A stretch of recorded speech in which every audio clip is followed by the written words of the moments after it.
곡이 참 좋으네요. 가사도 좋고 우리 성가대 분들이 이번 주 찬양 너무 좋아요 그러시더니 정말 너무 좋으네요. 이 제목이 변명. 이 찬양을 들으면서 내가 하나님 앞에 얼마나 많은 변명을 드렸던가 좀 이런 부끄러움도 있고요. 또 우리 집사님 기도 잘해 주셨어요. 기도를 들으면서 우리가 이런 확신을 좀 가지면 좋을 것 같습니다. 우리 교회 성령의 역사가 나타나고 지금도 성령님께서 말씀하시고 또 은사를 주시고 그것을 통해서 계속 역사해 나가시는 이러한 우리들의 이 사역들, 이것에 대한 하나님이 우리를 지키시고 우리를 통해서 여전히 일하시고 또 앞으로도 일해 나가실 것이라고 하는 그러한 흔들리지 않는 확신, 이것이 이게 마음속에서 우리가 다시 한번 고백되어지면 참 좋겠다, 이런 생각들을 우리 기도를 드리면서 계속 같이 기도를 했습니다. 자, 다시 한번 찬양과 기도 감사를 드리고요, 우리 잠깐 기도하겠습니다. 하나님, 이 시간에 주님의 말씀 앞에 섭니다. 말씀으로 찾아오시고 말씀으로 들려주시옵소서. 하나님이 원하시는 것, 이 말씀을 통해서 우리의 삶에 심어주시고 그것이 잘 자라나서 열매가 되게 하여 주시옵소서. 하나님, 듣겠습니다. 예수님의 이름으로 기도드립니다. 아멘.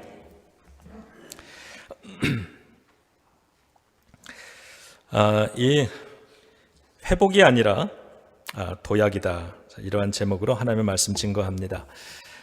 이 회복이라고 하는 것은 상처받기 이전의 상태로 되돌아가는 것, 혹은 실패 이전의 수준으로 되돌아가는 것을 의미를 합니다. 그래서 회복이란 이전의 상태로 되돌아가는 것입니다. 그에 반해 도약이라고 하는 것은 상처나 실패를 통해서 새로워지는 것, 그래서 앞으로 더 발전해 나가는 것, 이것을 도약이라고 이야기를 합니다. 질문 하나 드리겠습니다. 부활하신 예수님이 제자들에게 나타나셨는데 그 제자들에게 원하셨던 것은 회복일까요? 아니면 도약일까요? 네, 베드로는 예수님을 3번이나 모른다고, 관계없다고 부인을 했습니다. 베드로는 회복되고 싶었을 겁니다. 예수님을 부정하기 이전의 관계로, 예수님과 가장 친밀했던 그러한, 그래서 예수님, 나는 주님을 사랑합니다 라고 고백할 수 있었던 그때로 돌아가는 것을 꿈꿨을 것입니다. 그러나 부활하신 예수님이 베드로에게 나타나셨을 때는 땅끝까지 이르러 복음의 증인이 되어 살아가라, 이렇게 말씀하셨습니다. 그리고는 승천하셨습니다. 아픔을 딛고 실패의 경험을 딛고 사명으로 새롭게 되어서 더 멀리 전진하라고 말씀하시는 겁니다. 이것은 도약입니다.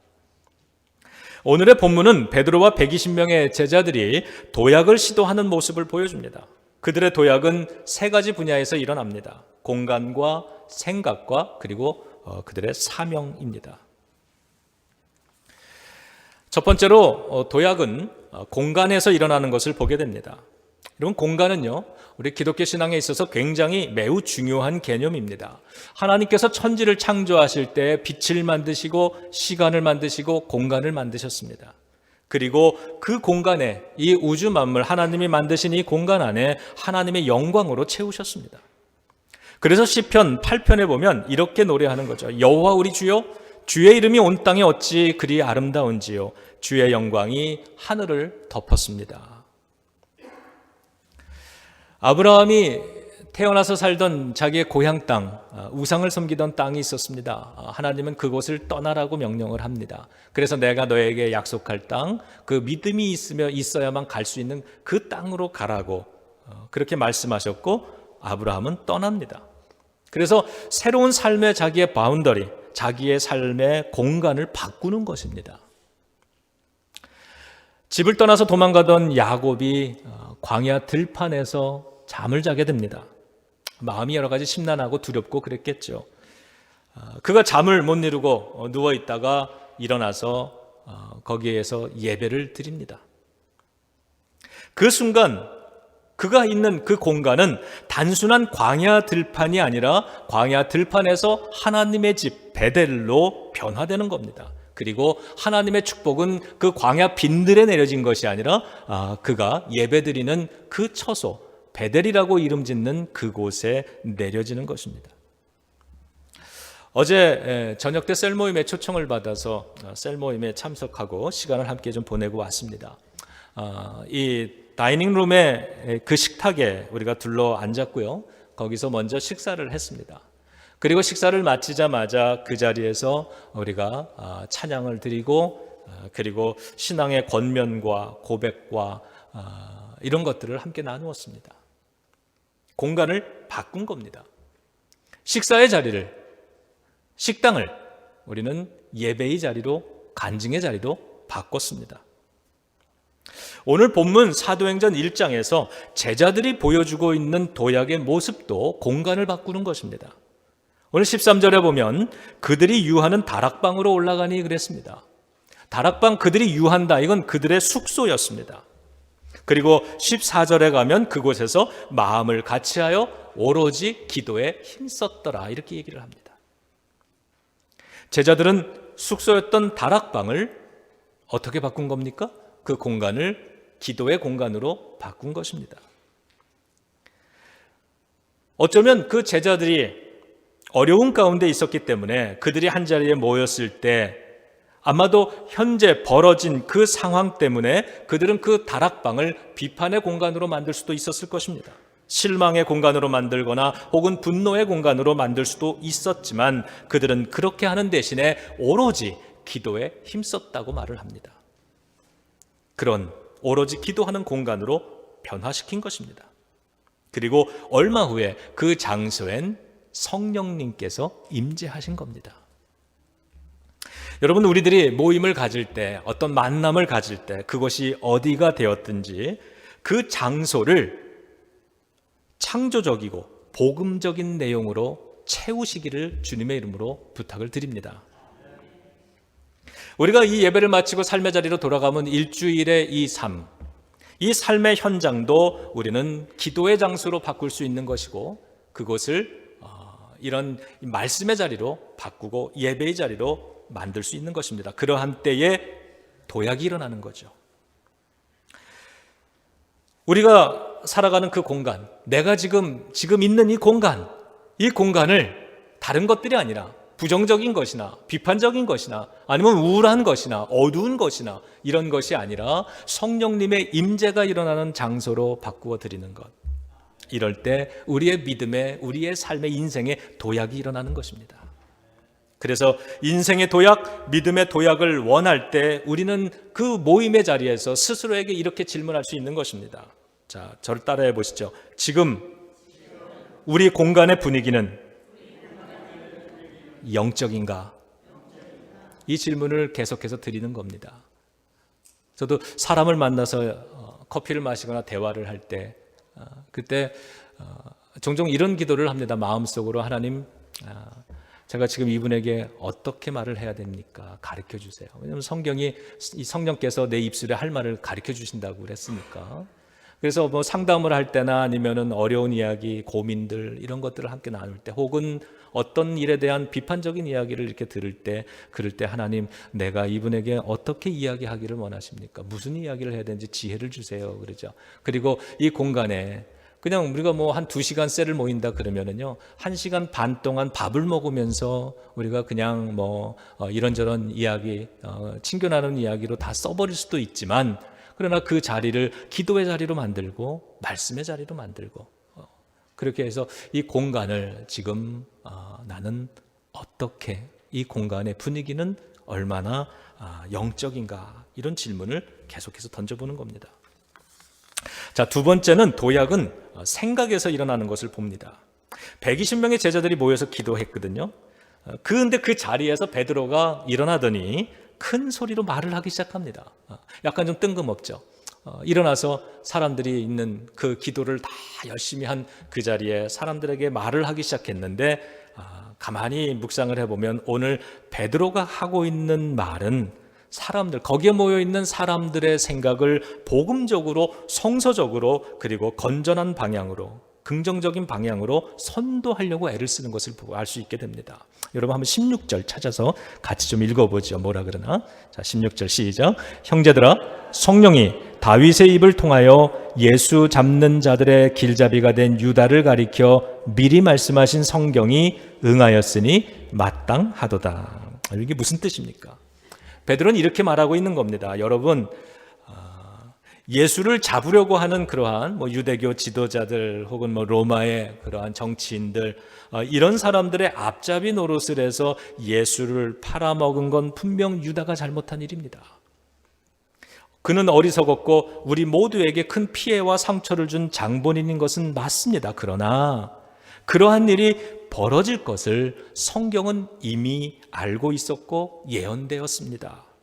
그러니 유다에 대한 판단은 하나님께 맡깁시다. 성경이 판단할 것입니다. 그리고 우리는 주님이 우리에게 명령하신 그것, 우리가 당연히 해야 될 일에 집중합시다. 이렇게 말하는 거예요.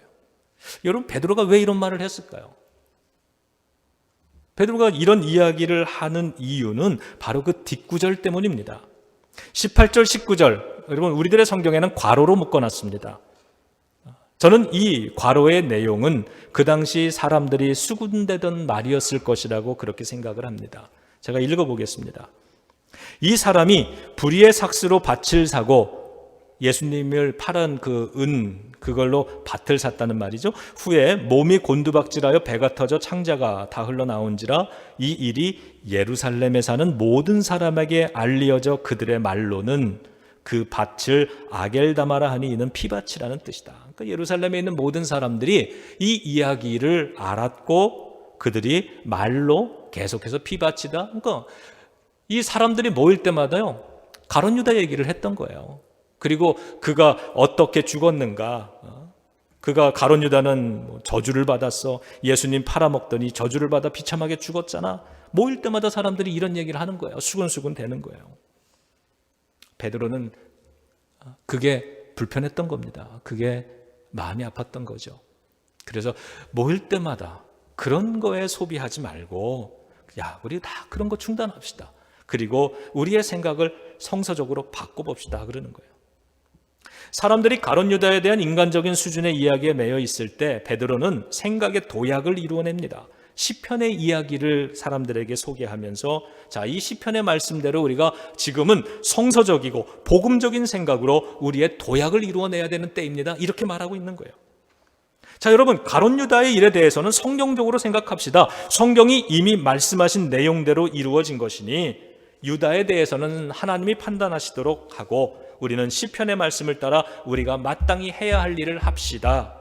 시편 말씀에 그의 직분을 다른 사람에게 주어라 했으니 이제 유다가 하던 일을 감당할 새로운 일꾼을 뽑읍시다. 이렇게 그들이 의견 일치를 보는 거예요. 이 순간에 사람들은 생각이 바뀌었습니다. 그래서 그들의 생각을 성경의 가르침에 다시 맞추기 시작을 했어요. 그래서 새로운 일꾼을 세우는 생산적인 일에 관심을 모으기를 시작했다는 겁니다. 여러분, 우리가 인생의 도약을 이루고 믿음의 또 도약을 이루기 원할 때 우리는 스스로에게 이렇게 질문을 할 수 있을 것입니다. 따라해 봅니다. 지금 우리 생각은 성서적인가? 인간적인 생각으로 말을 하는 것, 판단을 하는 것인지 아니면 성경이 말하는 대로 우리가 생각하고 하고 있는 것인지를 점검해 보는 겁니다. 마지막 세 번째입니다. 도약은 사명에서 일어나고 있습니다. 제자들이 깨달은 게 뭔가요? 제자들이 깨달은 건 지금은 비판하고 혹은 낙심하고 혹은 실망할 때가 아니다라는 겁니다. 지금은 새로운 일꾼을 세워서 예수님이 우리들에게 마지막으로 남겨주신 그 명령, 땅끝까지 이르러 복음의 증인이 되라고 했던 그 사명을 바라보면서 우리가 힘을 내서 나아가야 할 때다라는 사실을 깨닫기 시작한 거예요. 그래서 유다를, 가룟 유다의 자리를 대신할 새로운 일꾼을 선출하기로 하고 두 가지 기준을 마련을 합니다. 많은 기준이 필요한 것도 아니에요. 두 가지예요. 그 기준을 뭐라 그랬냐 하면 22절이죠. 항상 우리와 함께 다니던 사람 중에 하나를 세워 우리와 더불어 예수께서 부활하심을 증거할 사람이 되게 하여야 하리라. 그러니까 첫 번째는 오랫동안 동역자로서 함께 해온 사람입니다. 예수님의 삶과 예수님의 부활을 목격했던 사람을 세우자는 거예요. 왜? 신앙은 체험이 중요하니까. 그 다음에 두 번째로는 예수의 부활을 증거할 사람으로 그를 세우자 그랬습니다. 주님이 우리들에게 기대하고 맡기신 그 사명, 바로 복음을 증거하라는 것. 그것에 관심을 두는 사람, 그것에 열중할 수 있는 사람, 그러한 사람을 세우자는 겁니다. 그래서 그들은 제비뽑기를 해서 한 사람을 선택을 하게 됩니다. 그런데 이 사람을 선택하는 데 있어서 그들이 그거보다 먼저 했던 일이 있어요. 뭔가요? 기도였습니다. 24절인데, 자, 24절 좀 찾아서 또 같이 좀 읽어봅니다. 그들이 선출하기에 앞서서 뭐라고 기도했는가? 시작. 그들이 기도하여 이르되 뭇 사람의 마음을 아시는 주여, 이 두 사람 중에 누가 주님께 택하신 바 되어 그랬어요. 여러분, 이게 무슨 말입니까? 하나님께 맡겼다는 이야기입니다. 제가 10년 전에 한국을 방문했다가 어느 교회 강단에서, 주일 강단에서 말씀을 설교를 할 기회가 있었어요. 그래서 제가 저 위에 이제 그 의자에 이렇게 앉아 있는데 그 교회 장로님이 이게 대표 기도를 하세요. 근데 그 교회가 이제 그 새로운 목사님을 청빙해야 되는 그러한 시기에 있었던 교회입니다. 근데 청빙이 잘 안 됐어요. 어려움을 겪고 있는 교회였거든요. 근데 그 장로님이 이제 교인의 마음을 대표해서 기도를 그렇게 하셨겠죠. 이런 기도를 하셨어요. 하나님, 우리 교회 정말 우리들이 원하는 좋은 목사님 꼭 보내주세요. 그런데 이 기도를 하시는데 제가 반대편에 앉아서 그 기도를 들으면 이런 마음이, 안타까움이 좀 일어났어요. 왜 기도를 저렇게 밖에 못하실까? 우리가 원하는 목사를 보내주세요라고 기도하기보다는 이렇게 기도하면 참 좋았을 것 같아요. 하나님, 어떤 분을 보내주는데 주님이 원하시는 사람, 목사님을 보내주세요. 주님이 원하시고 주님이 쓰시길 원하는 그런 목사님을 보내주시면 그분이 어떠한 분이든지 간에 우리가 그분을 도와서 함께 하나님이 원하시는 우리 교회를 통해 이루시고자 하는 그 일을 좀 이루어 나가도록 애써 보겠습니다. 이렇게 기도했으면 좋았을 걸. 지금 이 120명의 제자들은요, 한 사람의 사도의 빈자리를 채우기 위해 기도를 하는 거예요. 하나님, 하나님께 맡기겠습니다. 우리가 원하는 사람, 나랑 친한 사람, 일 잘하는 사람, 뭐 그런 게 아니라 하나님이 원하시는 사람을 보내주세요. 하나님이 필요로 하시는 그 사람, 하나님이 허락하시는 그 사람을 세워주세요라고 기도를 하는 겁니다. 누구를 세우시든지 하나님이 세우신 사람이면 우리가 함께 일하겠다는 그러한 고백이고 각오입니다. 근데 두 사람이 선출이 됐어요. 한 사람의 이름은 요셉이고 또 한 사람은 마띠아입니다. 두 사람의 후보자가 나왔는데 오늘 본문엔 그렇게 쓰여 있지는 않지만 묵상을 하다가 이런 생각이 좀 들었어요. 어쩌면 그 사람들이, 120명의 사람들이 더 원했던 사람은 마띠아보다는 어쩌면 요셉이었을 것이라는 생각이 들었어요. 왜 그러냐 하면요, 두 사람을 설명하는 데 있어서 요셉을 설명하는 이 문장이 훨씬 길어요. 그리고 이 사람이 더 잘 알려져 있던 사람인 것 같아요. 뭐라 그러냐 하면, 한 사람은 바사바라고도 하고 별명은 유스도라고 하는 요셉이고 또 한 사람은 마띠아라. 마띠아는 그냥 이름만 딱 던져주거든요. 어쩌면은 요셉을 더 선호했을지 모릅니다. 요셉이 더 잘 알려진 사람이었을지 모릅니다. 그러나 선출된 사람은 마띠아였습니다. 이 마띠아가 이날 이후로 어떤 일을 얼마나 크게 했는지는 모릅니다. 왜냐하면 성경에 이 이후에 그의 이름이 기록이 안 되고 있기 때문입니다. 어쩌면 큰 일을 하지 못했을 수도 있습니다. 그러나 오늘 성경은 그건 상관없는 겁니다. 왜냐하면 마띠아가 선출되는 과정을 보면 그들이 잘 될 수밖에 없는 사람들이라는 걸 우리는 알 수 있기 때문입니다.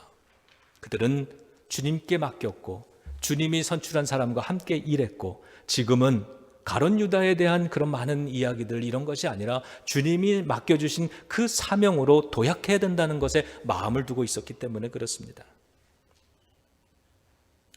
여러분, 이러한 경험은요, 비단 교회에서뿐만이 아니라 사업하는 그러한 현장에서도 또 각자 개인의 삶에서도 일어날 거라고 생각합니다.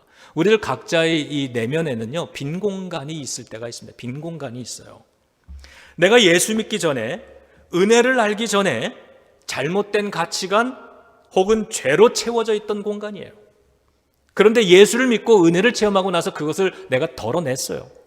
내려놨습니다. 포기했습니다. 버렸습니다. 그 자리는 빈 공간입니다.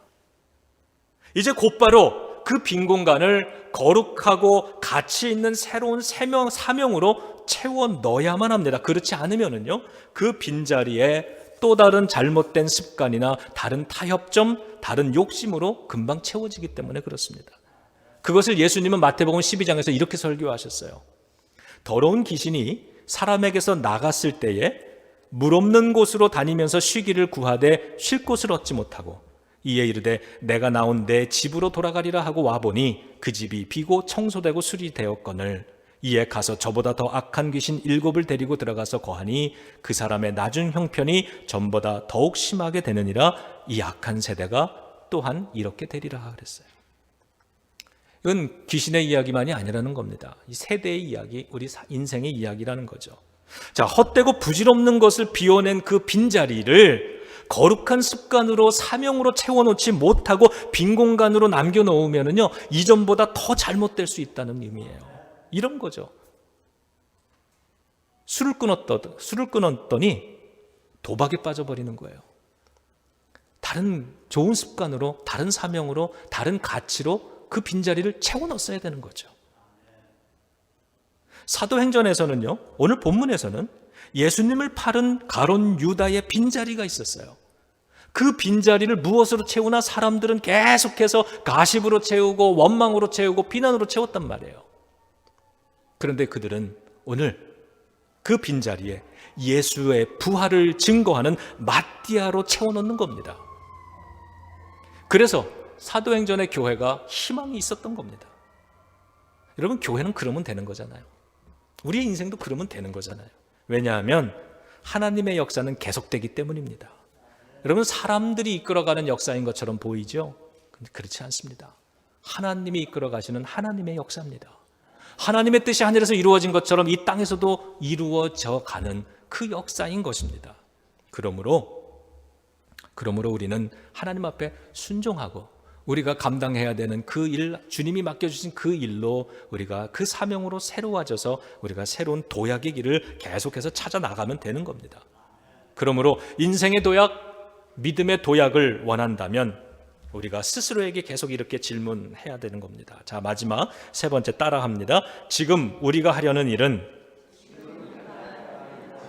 사명적인가? 지금 내가 하려는 일, 우리가 모여서 하려고 하는 일, 이것은 주님이 우리들에게 맡겨주신 사명인가? 교회적인 것인가? 성서적인 것인가? 우리는 오늘 사도행전 교회 속에 초대교회의 시작, 이 출발점에서 그들 속에 일어난 세 가지 도약을 살펴봤습니다. 삶 속에 어려운 일들이 있었고 신앙적인 흔들림이 있었고 또 절망도 있었을 겁니다. 제자들은 다 뿔뿔이 흩어졌던 사람들입니다. 그들을 부활하신 주님이 다시 모으셨습니다. 그리고 그들은 오늘 자신들의 숙소에서 그곳을 기도의 처소로 바꿨습니다. 그리고 생각을 바꿉니다. 성서적으로, 복음적으로, 긍정적으로 바꿔나갑니다. 그리고는 하나님이 우리에게 원하시는 그 사명을 생각해서 그들이 사명적인 판단을 하고 사명적인 일을 시작해 나갔습니다. 우리들도 살다 보면 여러 가지 어려움도 만나고요, 실패도 경험하는 겁니다. 때로는 건강도 잃어버릴 때가 있고, 질병에 괴로웠고, 물질을 잃어버릴 때도 있고, 그리고 인간관계에서 고통을 당할 때도 있습니다. 인생에 실망할 때도 있고, 세상에 실망하고, 그리고 사람들에게 실망할 때도 있습니다.